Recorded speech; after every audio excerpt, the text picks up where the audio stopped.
예, 쌤팍입니다. 이번 시간에 가윤님께서 영법숲 인증 있죠? 도전하셔서 성공하셨습니다. 먼저 축하드리고요. 여기는 패턴 영작, 비오의 방송, 500문장 암기 완주 도전자들 여러분 많이 수고 많이 하셨어요. 좀 지루하긴 지루한데 잘 따라오셨어요. 오케이. 가윤님께서 하신 건 영법숲 이거를 그리는 거죠. 그래서 이렇게 그려요. 중학교 1학년 때 정도 요거 배워놓으면 굉장히 영어가 쉬워져요. 가윤님 시간을 좀 투자를 하셨어요. 잘하신 거예요. 그리는 거 하면서 예문을 집어넣으셨어요. 아주 이렇게 좀 워낙에 잘 하시는데 잘 이렇게 해서 한 시간 걸리나? 한 50분 정도 되는 것 같아요. 좀 힘드셨을 텐데 잘하셨어요. 그래서 여러분 여기 계신데 다음 달에 우리 요거 어디였어? 첫 문장 하는 거 요거는 어떻게든 끝내세요. 그 나머지는 쉬워지게 돼 있어. 저렇게 훈련시키는 이유가 뭐예요? 이런 걸 잘 소화할 수 있게 하기 위해서. 그렇죠? 특별히 중학교 1학년 학생들이 시작을 하면은 고등학교 3학년이 됐을 때는 졸업했을 때는 미국 대학의 온라인 강의를 소화할 수 있을 정도. 그 수강하라는 얘기 아니에요. 수강할 수 있을 정도로 우리가 영어가 되면 그 아이는 굉장히 사는 그 방법이 달라질 거예요. 아주 편하게 아주 행복하게 살 수 있을 거라고 저는 생각해요. 오케이. 자, 여기서 마치고 가윤님께서 하시는 걸 보도록 하겠습니다. 네, 감사합니다. 영법의 숲에 대해 공부하겠습니다. 자, 첫째, 영법의 숲은 네 가지로 나누어서 공부합니다. 첫째, 문장이란 무엇인가? 둘째, 문장의 요소. 셋째, 문장의 종류. 넷째, 문장의 어순. 이렇게 네 가지로 공부합니다. 먼저 문장이란 문장의 정의를 보면 문장은 나의 생각을 다른 사람에게 타인에게 전달하기 위해서 단어, 구, 절을 육어의 위치에 문법에 맞게 배치한 것을 말합니다. 단어는 문장 밖과 문장 안에서의 역할이 다른데 문장 밖에서는 팔품사로 쓰입니다. 문장 안에서는 육어로서 쓰입니다. 팔품사에는 명사, 대명사, 형용사, 부사, 동사, 감탄사, 접속사, 전치사 이러한 것들이 있습니다. 다음 육어는 문장 안에서 주어, 목적어, 보어, 서술어, 그 다음에 연결어, 주어, 목적어, 보어, 서술어, 연결어, 수식어 이렇게 6가지가 있습니다. 영어는 우리말과 달리 문장의 어순이 매우 중요한데 왜냐하면 영어에는 토시가 없기 때문입니다. 그래서 이들은 문장의 그 단어가 육어의 위치에 어떻게 배열되어 있느냐에 따라서 문장의 내용을 인식하기 때문에 어순이 매우 중요합니다. 그래서 우리가 문법을 열심히 배워야 하는 이유가 여기에 있습니다. 자, 이제 두 번째 문장의 요소를 살펴보겠습니다. 문장의 요소는 첫째 주된 요소와 그 다음에 둘째 종속적인 요소로 나눌 수 있습니다. 주된 요소를 먼저 살펴보면 이 주된 요소냐 종속적인 요소냐 하는 것은 모두 6어를 가지고 살펴보는 것입니다. 주된 요소에는 먼저 주어, 목적어, 보어, 서술어가 있습니다. 이 네 가지 중 위에 세 가지를 구성하는 품사는 명사입니다. 다음에 서술어를 구성하는 품사는 동사입니다. 그래서 우리는 명사와 동사에 대해서 살펴봐야 하는데 명사는 네 가지로 살펴보겠습니다. 명사의 기능은 주어, 문장 안에서 주어, 목적어, 보어의 자리에 놓아서 문장의 문장을 구성합니다. 그 다음에 단어인 명사를 살펴보면 명사와 대명사로 나눌 수 있습니다. 명사는 크게 두 가지로 나누는데 가산명사와 그다음에 셀 수 없는 불가산 명사로 나눕니다. 그리고 이 가산명사는 또 보통 명사와 집합 명사로 나누고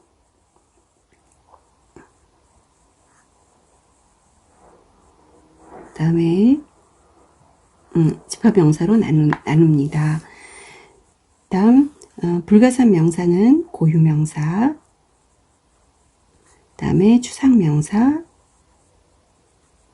그다음에 물질명사가 있습니다. 보통 명사는 우리가 뭐 가방, 책, 의자 이런 것을 말하고 집합 명사는 family처럼 가족 구성원이 뭐 3명, 4명, 5명 되는 것을 하나의 패밀리로 집합을 시켜서 집합화한 명사를 말합니다. 고유 명사는 딱 하나밖에 없는 것으로서 뭐 대한민국 이런 거, 미국 이런 것들 말합니다. 추상 명사는 행복, 슬픔 이런 식으로 happiness, sadness 이런 것을 말하고 물질 명사는 공기나 물처럼 water, air 같은 것으로서 셀 수 없는 이러한 명사를 말합니다. 다음 대명사에 대해서 살펴보면 이것은 부관, 의인지 해서 부부정대명사, 관계대명사, 의문대명사, 인칭대명사, 지시대명사가 있습니다. 다음 이제 명사 구로 살펴보겠습니다. 명사 구는 움직임이 있는 내용을 명사로 사용해야 할 때 사용합니다. 움직임이 있는 내용을 명사형으로 사용할 때, 그래서 어떤 형태로 사용하냐면 부정사, 다음에 동명사, 다음에 의문사 플러스 부정사가 있습니다. 다음 이제 명사절에 대해서 살펴보면 명사절은 이야기가 있는 내용을 명사 형태로 표현해야 될 때 사용합니다. 명사절은 접속사와 관계 접속사와 의문사로 만듭니다. 자, 이렇게 해서 명사를 마쳤고 동사에 대해서 자세히 살펴보겠습니다. 명사는 4가지로 살펴본 반면에 동사는 5가지로 살펴봅니다. 먼저 동사의 기능은 서술어 자리에 놓입니다. 서술어 자리에 놓여서 주어가 주어가 하는 어떤 행동이나 상태들 나타냅니다. 그러다 보니까 자연 발생적으로 시제가 발생합니다. 그래서 12시제가 있고 이 중에 현재와 과거는 자체 변화를 해서 동사 형태를 시제를 나타내는데 나머지 10시제는 조동사를 사용해서 나타냅니다. 자, 이제 단어인 동사를 살펴보면 동사는 크게 2가지로 나눌 수가 있는데 타동사와 자동사로 나눌 수 있습니다. 자동사는 완전 자동사인 경우에는 보호가 필요 없지만 불완전 자동사인 경우에는 보호를 취합니다. 타동사는 목적어를 취하는 동사를 말합니다. 삼형식과 같이 목적어를 하나만 취하는 경우도 있지만 사형식과 같이 간접 목적어와 직접 목적어를 취하는 그러한 타동사도 있습니다. 다음 구를 보면 이어로 된 예를 들어 turn off 같은 것이 있고 3어로 take care of 같은 것이 있습니다. 이것은 둘 다 어려운 한 개의 단어보다는 쉬운 단어를 이렇게 합하여서 사용하는 것을 좋아하는 미국 사람들의 습관 때문에 나온 것입니다. 다음 조동사에 대해서 살펴보겠습니다. 조동사는 동사를 돕는 동사입니다. 이 조동사가 나올 때 뒤에는 동사 원형이 나와야 합니다. 조동사는 어떤 경우에 사용하냐면 문장의 분위기를 나타내고 또 시제를 나타냅니다. 그래서 현재 완료라든가 과거 현재 진행형이라든가 과거 완료 뭐 이러한 것들을 만들 때 조동사를 사용하고, 다음에 의문문을 만들 때, 부정문을 만들 때, 네, 이럴 때 사용하게 됩니다. 또 수동태를 만들 때도 조동사를 사용하게 됩니다. 수동태는 나중에 따로 설명하겠습니다. 자, 동사의 5가지 중에서 맨 마지막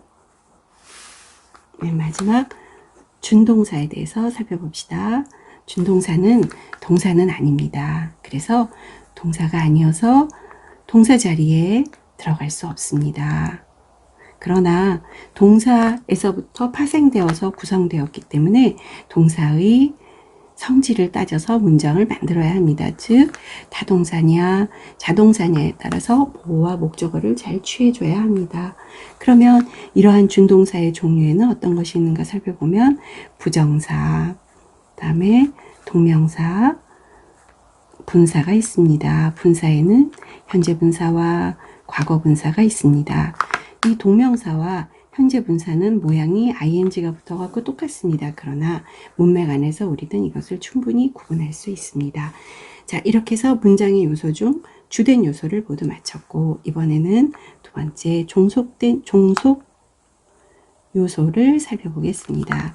이 종속 요소는 연결어와 수식어가 있는데, 연결어에는 접속사,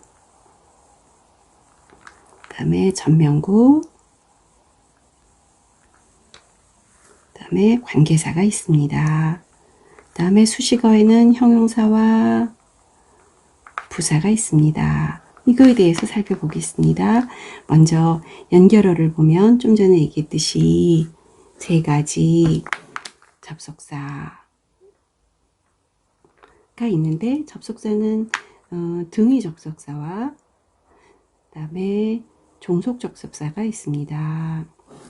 등위 접속사는 and, or, but, so, for 이러한 것들로 주어 동사, 주어 동사를 가운데를 이어줌으로써 좌우가 대등하게 연결이 되기 때문에 등위 접속사라고 합니다.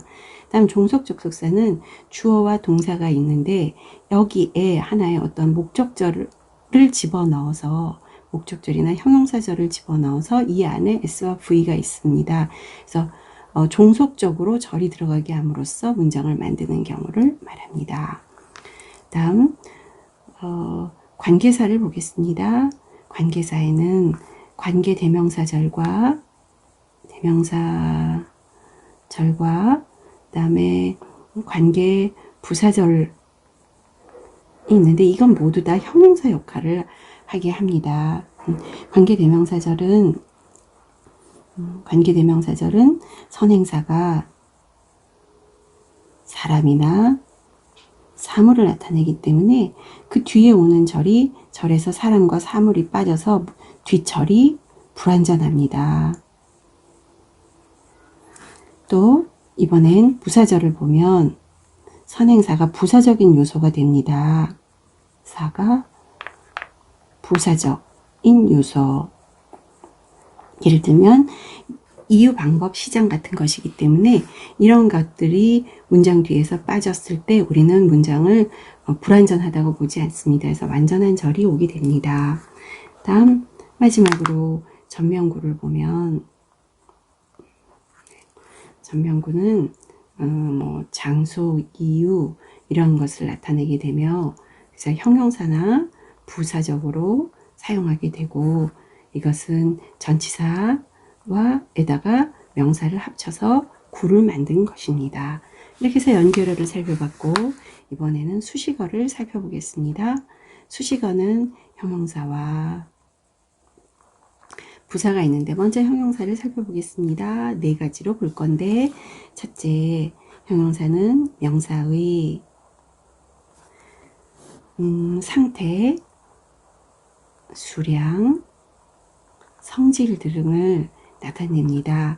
그래서 단어인 명사는 명사 앞에서, 단어인 형용사는 명사의 앞에서 수식을 하고, 그 다음에 구나 절인 형용사는 뒤에서 수식을 합니다. 자, 두 번째 단어인 형용사에 대해서 좀 더 살펴보겠습니다. 단어인 형용사는 좀 전에 얘기했듯이 명사의 앞에서 수식을 하고 그 다음에 여기에는 종류를 살펴보면 한정사가 있습니다. 한정사도 형용사로 보는데 한정사에는 관사, 어나 더와 같은 관사가 있고 그 다음에 소유격이 있습니다. 그래서 my home 할 때 my도 형용사가 한정사로서 형용사 역할을 하고 다음 지시형이 있습니다. 그래서 this book 하게 되면 이 책 할 때 이것도 책을 수식함으로써 한정사의 역할을 하게 됩니다. 마지막으로 부정이나 수량을 나타낼 수 있습니다. 그래서 any place 하게 되면 어딘지 모르죠. 어디든 하면서 이런 부정 한정사로 하고 그 다음에 뭐 somebody 뭐 이런 식으로 수량을 나타낼 때도 쓰이게 됩니다. 자, 그러면 이제 형용사 중 세 번째 구인 형용사에 대해서 살펴보겠습니다. 이것은 어떠한 동작이 있는데 이것을 형용사 형태로 문장 안에 집어넣어야 할 때 사용합니다. 형용사 구에는 어떤 것이 있냐면 부정사가 있고 그 다음에 전면구가 있고 다음 분사가 있습니다. 여기에는 현재 분사, 과거 분사가 있습니다. 네. 이 현재 분사, 과거 분사가 있는데 현재 분사는 능동적이고 현재 일어나는 일들을 현재 일어나는 동작을 표현할 때 쓰고 과거 분사는 수동적이며 과거에 일어난 것을 표현할 때 씁니다. 여기 부정사는 미래에 일어날 일을 형용사적으로 표현할 때 사용합니다. 자, 형용사 마지막으로 이제 절에 대해서 살펴보겠습니다. 형용사 절은 이야기가 있는 내용을 형용사 형태로 문장에 집어넣을 때 사용하게 됩니다. 형용사 절은 아까 나오기도 했지만 접속사와 그다음에 관계사로 만듭니다. 그래서 관계사는 관계 대명사절이 있고 또 관계 부사절이 있습니다. 다음 이제 수식어 중 두 번째 부사에 대해서 살펴보겠습니다. 자, 수식어 중 두 번째 부사에 대해서 살펴보겠습니다. 부사 역시 우리가 네 가지로 살펴볼 건데 부사의 기능은 동사를 수식하거나 형용사, 부사 또는 문장 전체를 수식합니다. 단어인 부사는 기능을 보면 단어인 부사는 시장에 종종 부정한 이유가 있다. 자, 즉 시간, 장소, 종종, 빈도, 그 다음에 부정, 정은 정도, 이유, 원인이라고 볼 수 있겠죠. 이러한 상황들을 나타내는 것들을 단어 부사라고 합니다. 부사인 단어는 이러한 상황들을 나타냅니다. 그래서 예를 들면 시간, now, 다음 장소, there, 다음 빈도, frequently, 다음에 정도,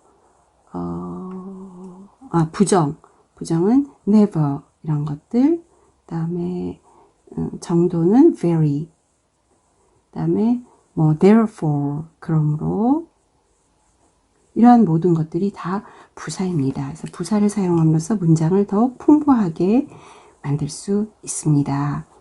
다음 이 부사는 위치가 동사, 형용사, 그러니까 주어,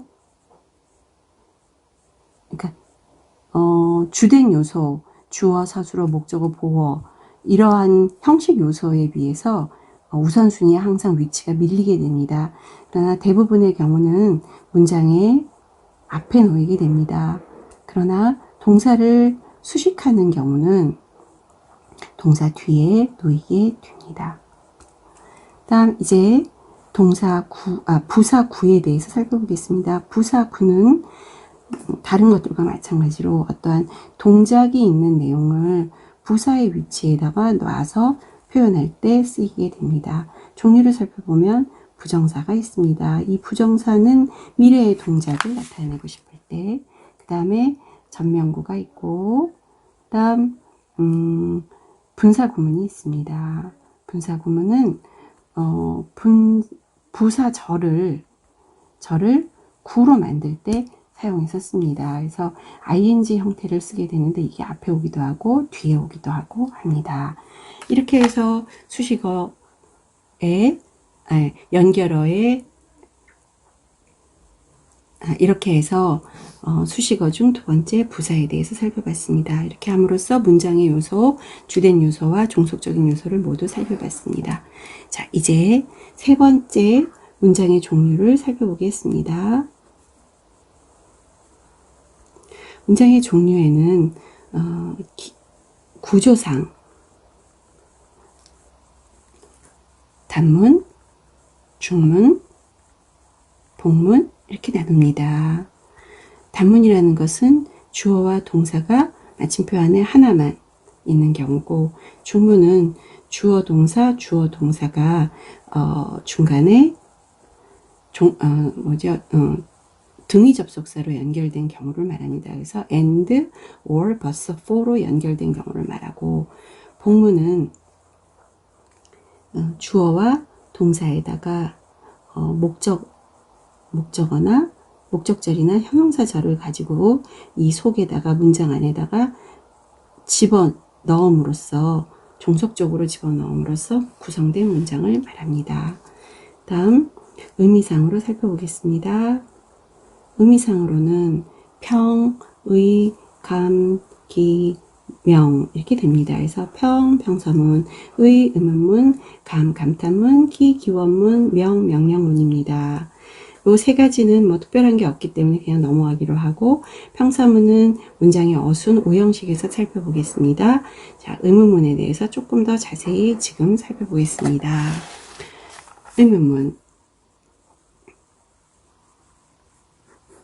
의문문은 크게 네 가지로 나눕니다. 첫째, 일반 의문문. 그래서 비동사를 사용하는 is he a boy? 라든가 does he like her? 라든가 이런 것이 일반 의문문입니다. 일반 의문문은 평서문의 주어와 동사의 위치를 바꿔서 동사, 주어 이런 식으로 해서 만듭니다. 자, 두 번째, 특수의문문이 있습니다. 특수의문문은 의문사 의문문이라고도 합니다. 의문사 의문문은 이 의문사라는 것이 누가 언제 어디서 무엇을 어떻게 왜 했나 라는 내용을 우리가 알고 싶을 때 의문사를 사용해서 의문문을 만듭니다.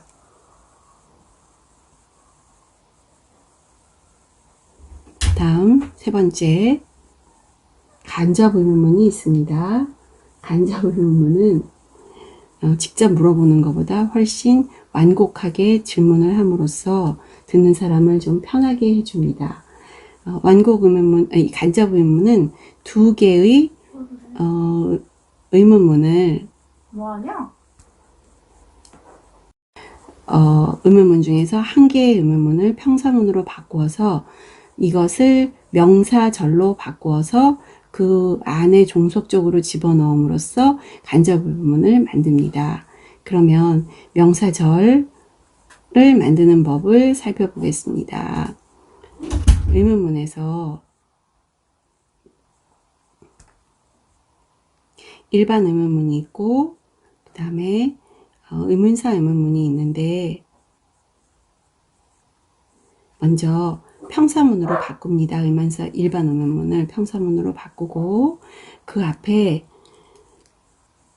평사문 앞에다가 if, whether,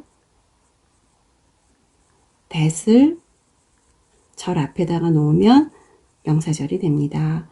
의문사 의문문은 역시 주어와 동사의 위치를 바꾼 다음에 의문사 뒤에 주어 플러스 동사를 놓으면 의문사 의문문을 명사절로 만들 수 있습니다. 다음 마지막으로 부가 의문문이 있습니다.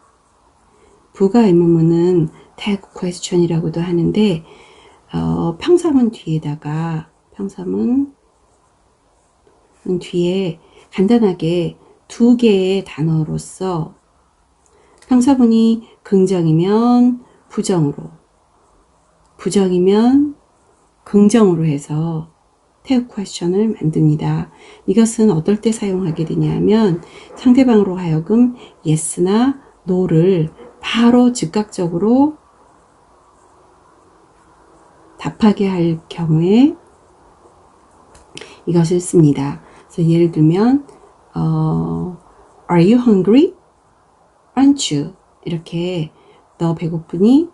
너 배고프지? 아니, You are hungry.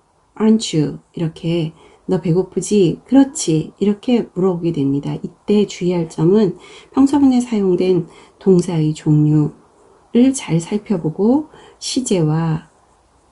시제를 살펴봐서 고려해야 하며 앞에 문장이 긍정인지 부정인지를 살펴서 만들어야 합니다. 이렇게 해서 의미상의 문장의 종류 중 의문문을 마쳤습니다. 그러면 이제 영문법의 숲 중 마지막 문장의 어순에 대해서 살펴보겠습니다. 첫째, 평서문이 있습니다. 평서문의 어순으로서는 문장의 5형식을 따르게 됩니다. 문장의 5형식은 5개가 있는데 1형식 주어 플러스 완전 자동사입니다. 이 경우는 아주 단순한 동작이나 상태를 나타내기 때문에 주어와 완전 자동사만으로도 문장이 충분하고 좀 더 풍부하게 하기 위해서 부사구가 놓이기도 합니다. 이 형식은 주어에다가 완전 자동사가 아니고 불완전 자동사가 들어가면서 주격 보호가 들어갑니다. 그래서 주어의 신분이나 소속이나 상태나 직업 등등을 표현하게 됩니다. 다음 3형식은 주어에다가 타동사를 사용하게 됨으로써 목적어를 취하는 이 동사입니다. 그래서 목적어를 반드시 타동사 뒤에다가 놔야 합니다. 다음 4형식을 살펴보면 주어에 타동사가 오는데 이 타동사는 목적어를 2개를 취합니다. 그래서 IO, DO 해서 간접 목적어, 직접 목적어 이 2가지를 취하게 됩니다. 예를 들면 내가 그에게 하면 그에게가 간접 목적어, 선물을 주었다 하면 선물이 다시 그에게가 간접 목적어, 선물을 할 때 을이 직접 목적어가 됩니다.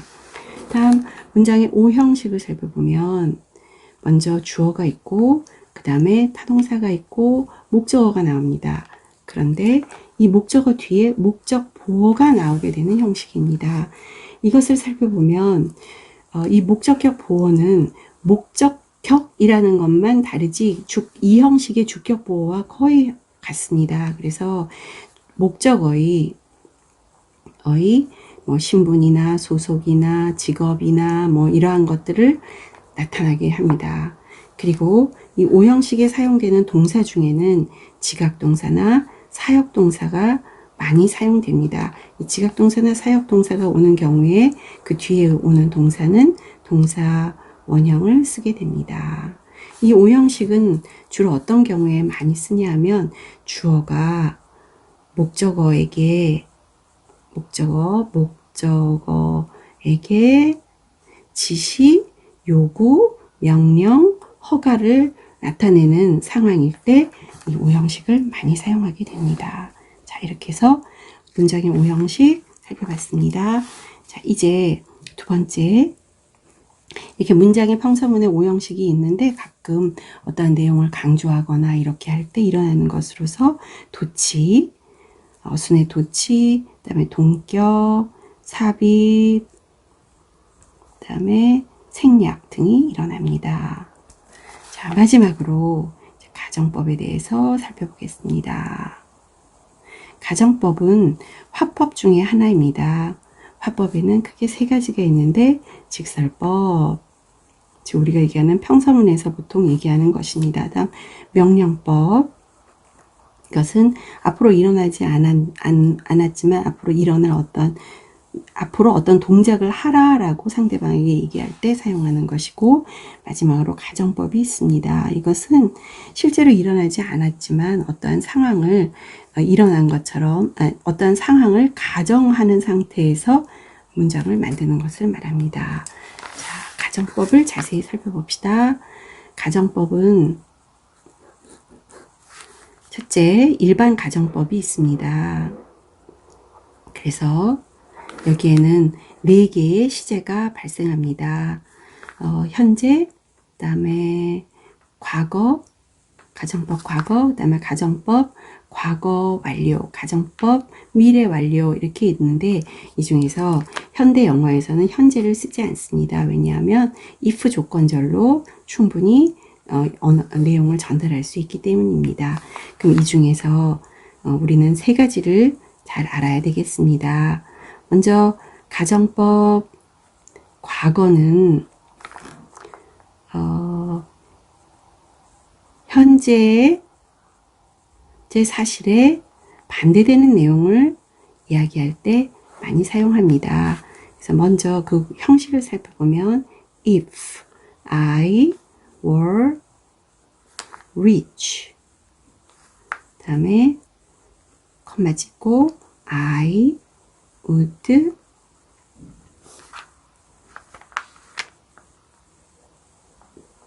be happy. 그래서 여기 가정법 과거 if 주어 다음에 과거를 쓰고 그 다음에 뒤에는 would 그 다음에 현재를 씁니다. 다음 두 번째 가정법 과거 완료를 살펴보면 이거는 과거 사실에 반대될 때 사용합니다. 그래서 if 다음에 I had 가정법 과거 완료니까 had bought that house 콤마 찍고 I would 이때 would 대신에 should도 들어갈 수 있습니다. I would 여기가 이제 과거 완료였으면 뒤에는 현재 완료가 옵니다. I would have been happy. 이런 식으로 내가 저 집을 샀었더라면 좋았을 텐데 하고 과거 사실에 반대되는 때 사용을 합니다. 마지막으로 가정법 미래 완료는 미래에 불확실한 상황이나 일어나지 않을 것 같은 상황을 가정해서 얘기를 합니다. 예를 들어 내가 다음 생에 태어난다면 선생님이 될 텐데 미래에 내가 다시 태어난다는 건 정말 불확실한 상황이 되겠습니다. 그래서 if 이럴 때 미래 완료를 쓰는데 I should if I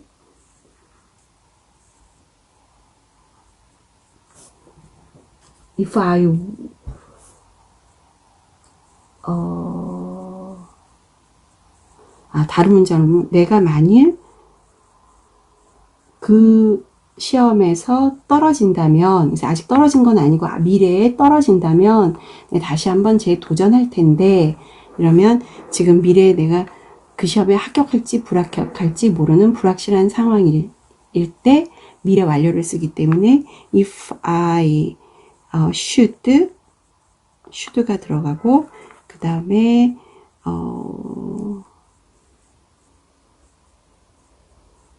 동사 원형이 들어갑니다. If I should fail the exam, 콤마 찍고 I, 그 다음에 will이 들어가고 will try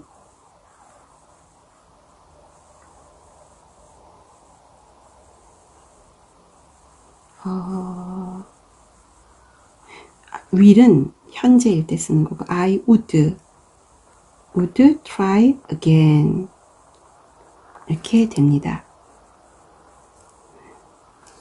자, 이렇게 해서 가정법 일반 가정법에 대해서 살펴봤고 다음 두 번째 특수가정법에 대해서 살펴보겠습니다. 특수가정법은 as if 가정법이 있고 가정법 그 다음에 I wish 가정법이 있습니다. 먼저 as if 가정법에 대해서 살펴보면 이것은 실제로는 안 그런데 마치 그러한 것처럼 행동해야 하는 상황을 가정에서 얘기할 때 사용합니다. 예를 들어 그는 말했습니다. 마치 선생님인 것처럼 할 때 he talks as if he were a teacher. 이것은 가정법 과거입니다. 이것은 시제가 were에서 과거를 썼기 때문에 as if 가정법 과거인데 요거는 현재 아닌데 마치 그런 것처럼 이야기할 때 사용을 합니다. 그럼 이번에는 he talks as if he 과거 완료 had been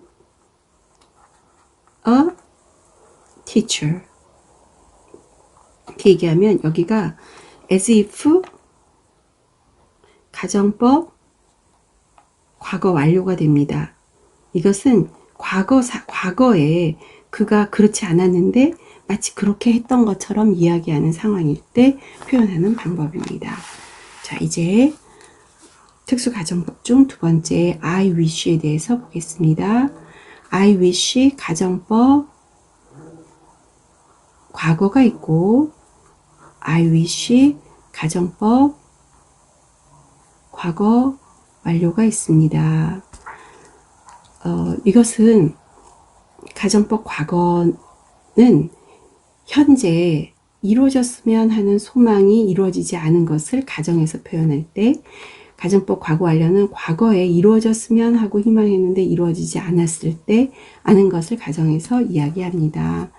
예를 들면 I wish I were a bird. 나는 현재 내가 새가 아닌데 새이기를 소망한다 라고 현재 사실의 반대를 얘기하는 거고 이거는 가정법 I wish 가정법 과거이고 다음에 I wish I had been a bird 하면 I wish 가정법 과거 완료로서 과거에 내가 새였으면 하고 바랬다라는 것이 되겠습니다. 그럼 여기 완료니까 여기가 wished 이렇게 해야 될 것 같습니다. 이렇게 해서 특수가정법을 마치고 세 번째는 if 절에서 if를 생략하면 그 뒤에 나오는 동사와 주어와 동사의 위치를 바꿔서 동사가 앞으로 나오게 되는 도치 구문이 있습니다. 그리고 네 번째 의미상의 가정법이 있습니다. 이렇게 해서 영법의 숲을 모두 마치겠습니다라고 하려고 했는데 수동태가 하나가 또 남아있네요. 아까 조동사의 기능 중에서 수동태를 만든다고 했는데 그것을 끼워 넣을 자리가 마땅치 않아서 여기서 다루겠습니다. 수동태. 이 수동태라고 하는 것은 사실은 그게 제일 많이 보편적인 문장의 구성법은 아닙니다. 가장 많이 쓰이는 것은 능동태입니다. 그런데 어떤 경우에 수동태를 쓰냐면 수동태는 주어를 밝히고 싶지 않을 때 또는 목적어를 강조하고 싶을 때 사용하게 됩니다. 그러면 만드는 방법을 살펴보겠습니다. 방법을 살펴보기 전에 어떤 경우에 가능하냐면 반드시 목적어가 있는 경우에만 가능합니다. 그러나 목적어가 있다고 해도 동사가 have이거나 resemble 같은 동사일 때에는 수동태를 만들지 않습니다. 다음 사형식일 경우에는 목적어가 두 개이기 때문에 직목, 간목 두 개의 수동태가 가능합니다.